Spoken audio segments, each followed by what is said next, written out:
It's time again for Baker and Brown. And today we're talking coronavirus. Stay with us.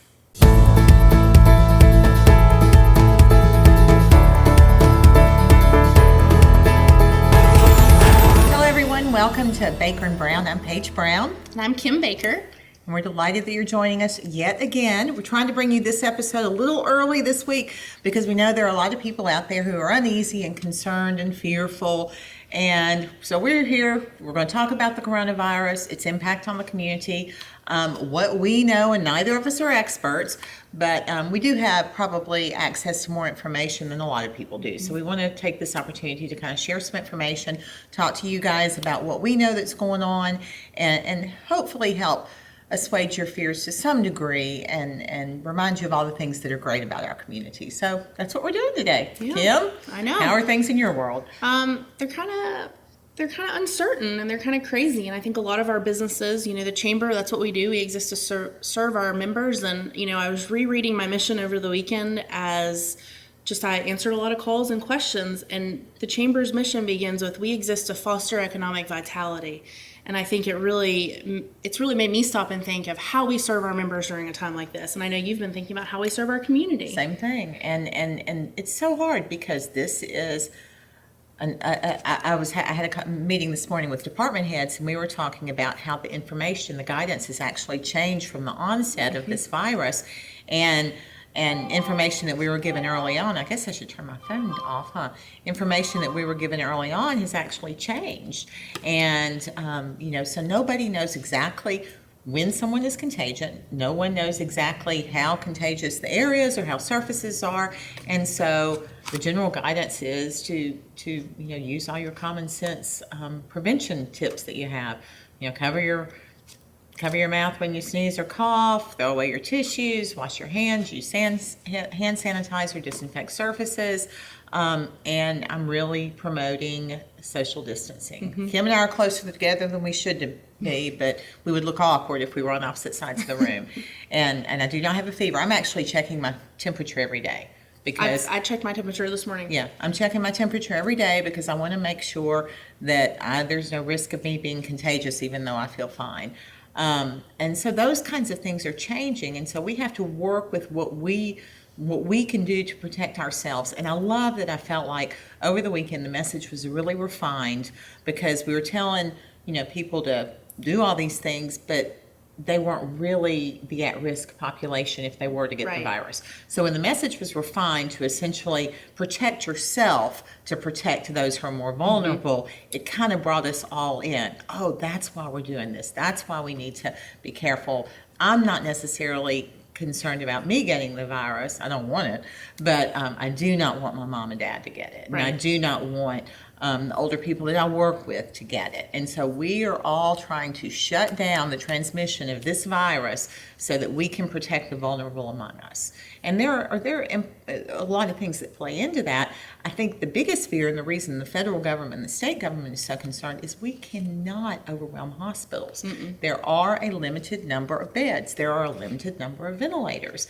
And so the less people that get the virus, the less people that will be serious and need that kind of treatment, and our hospitals won't be overwhelmed. So that's kind of what I'm working from at this point. I did reach out to Sumner Regional Medical Center, our local provider, and did get a statement from them, and I'll just share it with you. And this is a part of it. It says, while COVID-19, which is the other name for coronavirus, is new, effectively responding to infectious diseases is not. We have proven processes and plans in place to respond to situations involving infectious diseases year-round. The hospital has assured me that they feel confident, and they have put many measures in place so that they can treat a larger number of people than usual. I do want to share with you that they have limited visiting hours. Visiting hours are from 7 to 11 a.m., 4 to 8 p.m., and they are screening all visitors. Only one person is allowed in a room at a time, and no visitors under the age of 18 are allowed. So that's from the hospital. Yeah. What have you seen or heard out there in nursing? I've answered a lot of calls over the past few days from businesses and different community members about how should we handle this, what should we do. I think one that I've answered frequently is childcare facilities, and that's a big concern of mine because childcare facilities, they are kind of a key component in how our economy functions. And a lot of our workforce that is still going to work, they're relying on those childcare facilities to be open. So I think some of our childcare facilities are definitely staying open right now, but they're taking really significant measures to make sure they're safe and clean. So extra cleaning, extra procedures with their staff, making sure everybody's well, checking temperatures. I heard from a couple that are upon arrival, they're just checking all of the kids' temps as they enter their classroom, which is a good idea. And if they have a temp, they're immediately calling parents or giving them back to parents and sending them home, which is really, I mean, if you're sick, stay home. You should be doing that anyway. Yeah, that's probably the number one thing that I failed to mention earlier. Yeah, Absolutely. If you're sick, don't come anywhere. And then, our businesses, we held a meeting on Monday.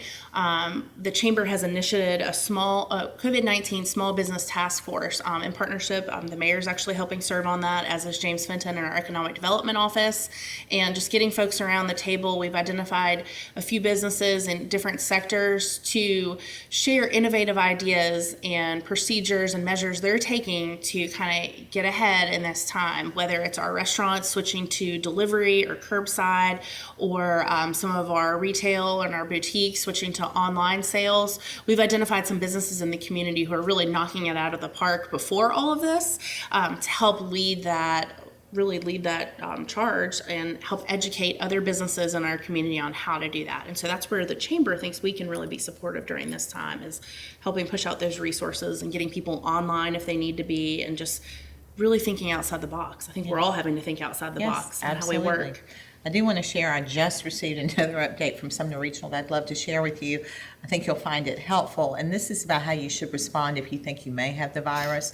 Their first guidance is, if you are in an emergency situation, if you are having trouble breathing, that when you call 911, which they encourage you to do if you are having difficulty breathing, that you should notify the dispatch agent, that your emergency involves symptoms possibly related to COVID-19. The second thing that they offer is that this for non-emergency needs, and it says if you need medical attention due to respiratory illness symptoms, fever, cough, shortness of breath, those are the key ones, and plan to visit their hospital or your primary care provider or an urgent clinic, please call ahead before you go and let them know that you're experiencing symptoms that may be possibly related to COVID-19. This will allow providers to properly prepare for your visit and take the necessary precautions to keep others from being infected or exposed. I am aware that the hospital and some other offices are doing testing in the parking lot, so that people who think they may have symptoms that could be related to COVID-19 do not come into the building, which we appreciate. The effort that all of our healthcare providers are having to make at this time. They're worried about all the same things that we're worried about, but they're also taking care of everyone. Yeah. And so, huge appreciation to all of you who are probably working longer hours than usual, and you already work long hours, and taking care of people. And now is a very uncertain time. Be aware that I'm understanding that more tests aren't becoming available, but they're not going to test everyone. They're not going to test people unless you exhibit those key symptoms and have had some contact or potential contact. And they're not going to hospitalize everyone either. They want people to self-treat at home. Remember, most people do recover just fine. It's that at-risk population, or the people whose symptoms become more serious, that they really need to be spending their time and resources and efforts on. So, don't go to be tested just because you want to make sure you don't have it. That is not what we need happening at this time. I think a lot of our healthcare facilities, some regional included, what I've had conversations with, they've had a lot of folks just coming in that don't really have any of the symptoms. They're just kind of panicking. I mean, they are. And so that's definitely slowing down processes, and those folks that are not, that need to be tested are not getting to us. And that's not going to be helpful. No. So common sense and civility are key elements, I think, in what we're dealing with. And I think the next few days are going to be very interesting. I think we'll continue to see an increase in cases, according to what the experts at the national level are saying. And that's okay. I mean, there's going to be a peak, and then there's going to be a decline. And that's what the people around the world and countries that have had it longer than the United States have seen. And hopefully we can stay on that trajectory. And you keep hearing the flatten the curve, and that means that we don't want our peak to be really high. So that's why they're taking such extreme measures in a lot of areas to flatten that curve, because the less people with the disease, the less people who will be seriously impacted, and ultimately the less people who will die from it. Yeah. And I think we all can do that. It's a unique opportunity. I was telling someone in my office this morning, I said, we can find some good in this. This is an opportunity to kind of dial back. All of a sudden, we're not running to 48 different things in one day. And so what do we need to focus on, either, personally or professionally, that can change our outlook and not feel, because this is the craziest thing I've ever felt. I've never had this situation. A lot of people are comparing it to post 9/11, and it is similar to that in some degree because there's so many unknowns. Right.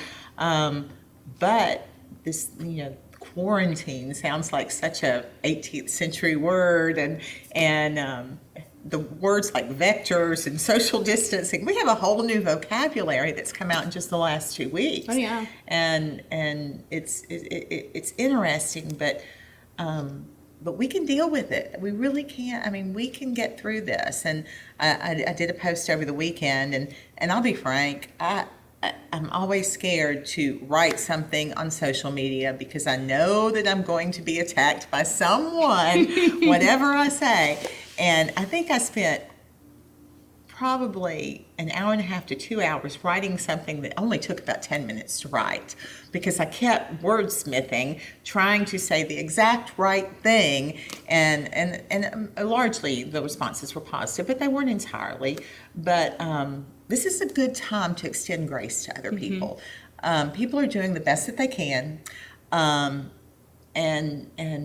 and we don't know everything at this point. And so everybody's doing the best they can with the information that they have. And so it's important that we look out for our neighbors. We have elderly friends that we can offer to do things for, go to the grocery for if we need to. We have children in Sumner County who may not be going to school and may not get the meals that they would normally get at school. And so people are looking for ways to make sure that they are taken care of. And we're all experiencing a change. I mean, Yeah. I stayed home yesterday, and that was... I did too. That was, I know that's a change for you and I to stay home, and I stayed home too. And but a few minutes. I took time to reflect, and I looked at my daughter, and I thought, this is really awesome, because I have nowhere to be right now, and really nowhere I should be. And so the extra time we got to spend together, and I think that was really special. I think we need to look for those moments right now. Like, yes, this all kind of is a bummer. Like, yes, it's bad for business, but at the same time, like, what good can we find in it? And like, I think getting more connected to those that we love. I saw a funny meme related to sports on the internet. It said, "No sports on TV. Looked over on my couch. I saw a pretty lady. Turns out she's my wife. She's really nice." And I thought, how true is that though? Because there's sometimes we're so distracted with everything else going on, and so absorbed in our work life and everything else, that we don't take time to even talk to or look at the people around us. I mean, I know there's times that my husband and I don't even touch each other in a day because we're just running back and forth. Going different directions. Yeah. I know I've really, over the last week, I've gone to stuff that I've tried to really be careful and not shake hands and touch people or even get too close to people, because I do not want to get sick, because I still feel a huge responsibility to make sure that I am well enough to lead this community and do the things that may be required for me to do. I don't even know what those are at this point, but I really, I don't want anyone to get sick, but I certainly understand that I need to protect myself for more reasons than just I don't want to get sick, and so it was kind of, that was different. And then yesterday, making the decision to stay home and not be around people was interesting, and I think we're all experiencing that. I'm not unique in that. But we say those things about reconnecting with your loved ones and doing things you haven't had the opportunity to do. Dear God, I know that my home needs cleaning better, and so this may be my opportunity. I don't know. But we say those things not to, don't want you to think in any way that we're taking any of this lightly. We are taking it very, very seriously. I stayed glued to internet and television and had numerous phone calls over the weekend trying to get the best information, trying to understand what I think the federal government might do, trying to follow any news coming out from the state, following what the CDC was doing. And that's what we all kind of need to be doing, because it is so fluid and it is so quickly changing. And it'll be interesting what happens in the next few days. Yeah, and I think it's a good thing to remind everybody this is pre-recorded. We're filming this on Monday, mid-morning, and so we know that by the time you're watching this, things will probably have changed. We're going to do our best to keep you informed. Like the mayor said, the chamber, we're following what the U.S. Chamber is doing, what the state chamber is doing, and just really kind of soaking in those tools and resources that are available to our businesses, and then also the community. And I know Paige and I are in constant communication. I think I called her probably every 3 hours over the weekend. I was like, I'm looking for a grown-up. I felt kind of, I think that's also a big piece of this. We're so accustomed to people telling us what we should do, how we should think, how we should do things. And we all want that person that knows everything. And that's what's hard about this, is there's not the nobody expert knows. because they're learning different As we things. go. Like I said, I remember originally the first meeting I attended, they were like, you cannot transmit if you're asymptomatic. Transmission is through respiratory droplets. It is not airborne, and surfaces can keep the germs for 12 hours. Well, this morning I heard that it can remain in the air, that you can transmit possibly if you're asymptomatic, but surfaces are not holding the germ as long as they thought they would. So that's why all those precautions have to be taken. We are both in our different positions very, very worried about the impact of this on certainly on the economy, therefore it impacts the community. And I have not looked at the stock market this morning, but I have gotten a report. And in our meeting with department heads, we had the conversation this morning. This changes our budget. It changes our budget already. I'm not sure how severely it's going to alter it, but I told them 2 weeks ago I was so optimistic about the economy. I was so optimistic about the things that we were going to be able to do this year, and that's changed. That's changed in just 3 days. And I said, I'm sorry, it stinks. I had much higher hopes for the coming year. I think what I'm going to do is actually have two budgets. One that is our emergency plan budget, and the second that if the economy rebounds really quickly, that we'll be able to put that one in place. That is my plan. Well, and I think that's a good plan for anybody really in business, and then personally too. Like, I know that we've already talked like at home, like what does this look like for our budget? Like what will we have to cut corners on, like as a family? And then also our businesses, that's one of the things we're talking with our businesses about, like how can you scale back, what can you not do, like how can you remain open but still save money, how can you still make money, and what does that emergency plan look like? And I think this also really makes us think that we're so unprepared for things like this to happen, and we really all should be more prepared for things similar to this, or just like in a crisis, like how do we manage this? Well, but each crisis It's is different. It's all and different. has different implications. And one sector that really is already being touched by this is our nonprofit sector. Yep. Because guess what? You know how they fundraise? Through events. And we 2-3 weeks ago, we were talking about all the events coming up in Sumner County and what a great time of year it was. And guess what? We don't have those now. We did have a week of some pretty heavy events. You had probably your last event over the weekend for a while. Yeah. But we have a lot of events planned. And right now the CDC guidance is no gatherings over 50 people. And so that's what we're doing within the city of Gallatin. Certainly within any facilities that we control, we've canceled any gatherings over 50 people. We're looking at ways to divide up meetings so that we don't have more than 50 people in a meeting. We're even having smaller groups meet in larger rooms so that people may social distance. Our city council meeting right now, we are still planning to continue with city council meetings. That could change any minute. It may change before this airs. If it does, we'll put a disclaimer or a comment down there. But our plan right now with city council meetings and planning commission meetings is we are going to stream all of our meetings, including the ones that are not normally streamed. And we are going to be accepting public comment and public hearing comments via email so that we can share them. They're actually right at this moment working on chat capability so that you may be able to interact with us at the actual meeting, but we are working on that technology right now. We'll do our best to keep you updated. I would ask, do follow the Gallatin City Government webpage. You can certainly follow my personal page. I try to share everything that I think is a broad interest, and you may have to look at pictures of my family. And then the Gallatin Chamber as well.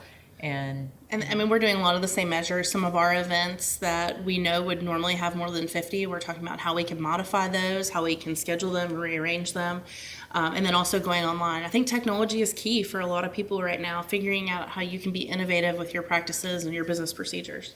yes, and certainly I know that restaurants and groceries and drugstores and healthcare providers are probably those sectors that are so hugely impacted at this point. I went in my little local grocery store because I didn't go over the weekend. I loved what you posted about Old Gallatin, by the way. It's true. Over the weekend, Yeah. she posted something about, come see us in Old Gallatin or East Gallatin. East Gallatin, Old Gallatin. And yeah, because that's kind of where I shop, because that's where I live as well. And I love the Save a Lot across the street from me because, as I've said before, they carry caffeine-free Diet Pepsi. And so I ran in there this morning because I needed to get some milk. And he said it has been wild. They have done 2 weeks worth of sales in 4 days. And they're a smaller grocery, but I bet that's probably the same story at all the grocery stores. Well, in we town. went. And Yeah. and so, I want to just say a huge thank you to all those customer service personnel that are, ringing up, bagging groceries, probably being in fear of catching the virus, keeping the shelves stocked, and handling Things the well. demand. Yeah. But- We went to Food Line. That's what my post was about. We actually went on, I guess Sunday. We were out of coffee, and that's important. And like we had no other reason to go, but we needed coffee, and my daughter needed bananas, and so we all went, and it was interesting that what was gone and what was still there, and it was interesting to see for ourselves. And in my post, though, I did mention that unless you needed toilet paper or Little Debbie snacks, you were fine, because those were the two items that I noticed. She mentioned to me on the phone there may be a correlation between the two. I never know. But So. she's a real healthy eater advocate. In the post that I did over the weekend, I said, folks, there is not a food shortage. There is not. I understand the concern that you may be quarantined. I would say at the outside with the illness, the guidelines are like 14 days. But there are ways, to get groceries. There is some shortage in some of the grocery stores because they had orders placed and it's not gotten to them yet. But there's not a food shortage. There's plenty of food in the supply chain. I was listening to something over the weekend where they had actually checked, with the suppliers and even the farmers projecting for spring. They do not anticipate any food shortage. Certainly, we're having a hard time finding antibacterial stuff. I bought 2 bottles of rubbing alcohol. I figure I can spray that on surfaces. That would disinfect. I think things like Toilet paper. I've heard all about the toilet paper. Baby wipes. Formula, that concerns me. that is concerning. Yeah, that is absolutely something to be concerned about. When I went in the grocery store this morning, there was a lady that she was checking out, and the bread man came in the door, and she said, I didn't realize they were out of bread. I never buy bread. I never would have looked. But she said, I need bread. And she was so excited to see the bread guy, and so I grabbed her 2 loaves of bread. But that's the important thing. This is where I say we have to be civil. We have to look out for our neighbors. Don't take something that someone else may have an immediate need for, like baby formula. Oh, yeah. I'm in a couple mom groups, and I'm seeing moms that Trading need formula, formula. and so they're doing porch drops and things like that because they seriously cannot find formula right now, which is not good. That is probably one of the more concerning things that I've heard. And baby wipes. Yeah. That would make it. I would think that would be hard on. I mean, you can moms. use different things, Right, but a but wipe is certainly the easiest. Diapers. Yep, diapers. I heard someone looking for a certain size diaper somewhere. But yeah, those are the kinds of things that you need to buy what you need and realize that there are other people that have needs too, and don't hoard them. Yeah, and don't fight when you're in the grocery store gosh. over toilet paper. Or anything. I also think it's important to make mention that we really need to check on our neighbors right now. We're actually launching an initiative called Pandemic Pals, really where we kind of pair younger people with older people or high-risk people that maybe should not be going out and should not be trying to go to the store, and checking in on those people more so than we normally do. And I appreciate that. One of the comments that was on my post over the weekend that I had not thought about, and I actually mentioned it to department heads this morning and asked them to mention to their churches, is grocery shopping for elderly people. And when I was in Save a Lot, I said, would you please check with corporate and see if there's some opportunity where you guys could start doing curbside delivery or even home delivery. There are home delivery services, but they depend on people being technically savvy. And we know that all of our population is not technically savvy. And so we may need to assist in that in some way. And I'm not really sure what that looks like, but certainly churches, I love what you said about Pandemic Pals. That's a great portal. And then other nonprofits. We want to be able to help those people that may need some extra care and support during this time. And so look for those opportunities and check in with your neighbors. In That's fact, what I say. If you don't know your neighbors, this is a great good time opportunity. to. I have know two 'em. neighbors particularly that I'm concerned about, and I have not called either of them today, but I intend to. So that's a good thought, really, really good thought. Yeah. So anything else you think we should share related to coronavirus? Brandon, give you a shout out right now. Brandon Windsor, he's the guy that puts the show together for us every week, and we do appreciate that. Do you have any thoughts or questions or suggestions? You're a small business. He laughs. No, not at the moment. And Brandon's with 1175 Films, and so if you have film or video needs, he is your guy. We'll drop his contact info in the comments. We certainly want to hear from y'all and, maybe ideas if you're watching from another community, something you see that's working well there. If you have suggestions for our businesses, that's really a hot button for me right now, figuring out how we can serve our businesses. And, we're advocating that maybe you buy gift cards to spend later if you're not comfortable with going out. Delivery options. I know a lot of our restaurants are switching to curbside delivery drop-off, so we'll be sharing that in the days ahead. If you just have the itch to spend money or you need something, like get online and do some shopping with our local places, because some of them have options that are just as easy as some of those major retailers that are important too, which those are all important right now. And I think right now too, if you have a special need or a special request from a local business, they'll do their best to fulfill it for you. So don't hesitate to call these places that you would normally expect to bring out your hardware items or whatever, and ask them if they can help, because I think they'll really be making an effort to do that. One other thing I just thought of, I was trying to check my phone for any current updates. I'm gonna look at our I emails, did too. want to mention too that courts have been suspended.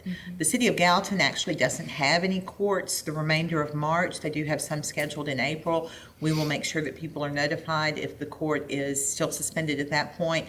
I did see over the weekend where Sumner County courts were making efforts to notify their folks who were supposed to be in court that they were only hearing certain kinds of cases, and so look for that guidance. And certainly if you're unsure, call whatever court you may have been scheduled to appear in. I think those are good ideas too.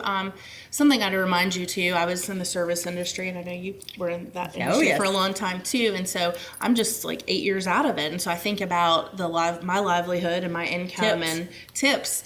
And so if you have the means, if you are getting to-go food or you are dining out or you're grabbing something, you have the means to do that. Remember to tip. And if you feel it in your heart to tip more during this time, I would do that. I know I left a 30% tip over the weekend when we got food somewhere, because I know that probably makes up a little for a tip they're not getting from somebody else. So think about that. That's how they pay their bills. Always, but that we can look out for each other. Drop in the comments too any ideas that you have for how we can be helpful to one another. Anything that you think the city might need to be doing that you don't feel like is being done. I should speak to this, we are trying to follow the guidance of certainly the federal government and the states. We do not want to go beyond what they are asking at this point. Right. Again, it's a fluid situation. Things could change. We could have, right now, as we are taping this, we have no known cases in Sumner County. I say there are cases in Sumner County, we just don't know about them, and we all need to act as if there are. And I don't say that to scare you. I say that to really reinforce how seriously that we need to take this, but you can be serious with a smile and a kind heart and generosity towards your fellow humans. So. Yeah. I would say one last thing, and like we're all glued to social media right now, maybe switch it up a little. Like the news articles are somewhat important and the facts are very important, but share a picture of your dog or something nice that happened. Maybe a child. I know my redhead makes people happy a lot when I share her. So just share something good and positive that's going on, because I think we all need that a little more than ever. Absolutely. I watched the most ridiculous comedy over the weekend. It was not my choice of viewing, but it was the new Chips with Dak Shepard. It was actually hilarious. Lots of poor taste in it, but it was hilarious. So if you just really need to laugh at something stupid, that made us laugh. I do not want us to close out the episode, though, because we have not taped since the tornado outbreak in Middle Tennessee. And so I certainly want to say, for the nice list, for our Gallatin folks, thank you all so much for helping your neighbors who suffered such horrible damage in the tornado. It was actually 12 years ago when Gallatin was in the same situation, 12 and 14 years ago. But it seems like it was yesterday in a lot of ways. So many of our residents remember what that was like. So many of our residents gave time and money and went and worked and helped and really made a difference for people in other communities. The city of Gallatin did lend support. We sent Public Works, Police, and Fire to our neighboring communities to try and be helpful. And we're continuing to do that, actually, still with brush pickup. But the individuals who volunteered and donated and provided supplies for people, I certainly do appreciate that, because it matters to those people when they're suffering. And one of the things I was telling this at City Council last week, and I got real teary, tried to say it, so I'll try to say it without being all teary again. But the best post I saw was something about, I think it was shot maybe in North Nashville, and there were all these people out there helping and working, and whoever wrote the post said something about people wonder why people want to move to Middle Tennessee. Mm-hmm. This is why, because we have such great people wanting to help other people, and that spirit is what will get us through this situation that we're currently focusing on. I agree. I joined a couple of the community groups. Like I joined the Cookville Strong Facebook group just to see how we could lend support, and we sent some supplies to different areas. But it's been really nice to kind of switch over to that group over the past few days, because Absolutely. They're not talking about COVID-19. Yeah. They're talking about how they can help each other, and they're still deep in their recovery efforts. Find and they homes. will be. Yeah, find homes to live. And just they're talking about loving on each other, and it's just really refreshing to see that. An interesting perspective. Mm-hmm. I appreciate you sharing that. But I really think the spirit of Tennessee is why Tennessee will deal with this virus and come out stronger and better and more cohesive than even before. Tennessee certainly has had a double whammy with the tornadoes and the virus. We've been very fortunate here in Gallatin, and we'll continue to lend that support where it's needed. So. You brought a book. I do want to bring a book. We want to keep some things as normal as we can. That's important, folks. I did want to share this book with you. And this book, actually had a lady come in my office to ask me if I'd read this book not very long ago. And she didn't even know we did this show, and she didn't know we were talking about books. And I said, yes. And so I've been looking all over my house, and I finally found it. But it's by Kip Gaden, a Nashville attorney, and it's called Miscarriage of Justice. And this is based on a true story that happened in Gallatin, and it's a really good book to read. You get a lot of history from it, but it reads like a novel. So it's good reading for someone like me who really loves to read. But it's about someone by the name of Walter Dotson, a pillar of his Gallatin community. He's a doctor and a city alderman. His reputation is above reproach, and he's quite satisfied with his life with his beautiful wife, Anna, and their 2 children. But lately, Anna has found her life to be unsatisfying and lonely. Walter's lost interest in her while he focuses attention on the community, and the local ladies' society has grown increasingly stifling. Then Charlie Cobb, an ambitious and handsome man, comes to town. He quickly befriends Walter, but it's his interest in Anna that will destroy all of their lives. As the women's suffrage movement marches on in Washington, Anna will find herself drawn further and further from the role she is expected to play, and the consequences will be deadly. So this is from it says, ripped from the 1913 headlines of the Nashville Tennessean and American. This is the story of how an intimate betrayal led to a shocking public murder, followed by the killer's full confession to a local reporter. So, happened right here in Gallatin. Kip Gaden is a judge of the First Circuit Court in Nashville, where he attended Vanderbilt Law, and this is his first novel. It's been out several years now. I'm not sure that information is still current, but can you get it? I'm sure the library has it. Library has it. You should be able to find it on Amazon. It was actually written in 2008. So, and this was the advanced reading copy, not for sale, to be published by hardcover in February of 2008. So it's a little tattered and torn, but it's a great story. Awesome. We appreciate you all. hang in there, reach out to us if you need us. We love you. We know you love our community. Show that love. Don't be full of fear. Just be sensible and find good in the changing circumstances. What's your advice? Well, I always say love more. I mean, if we No can't harm do in anything else, just love more. So Absolutely. Y'all have a good rest of the week. We'll see you next week. Take care.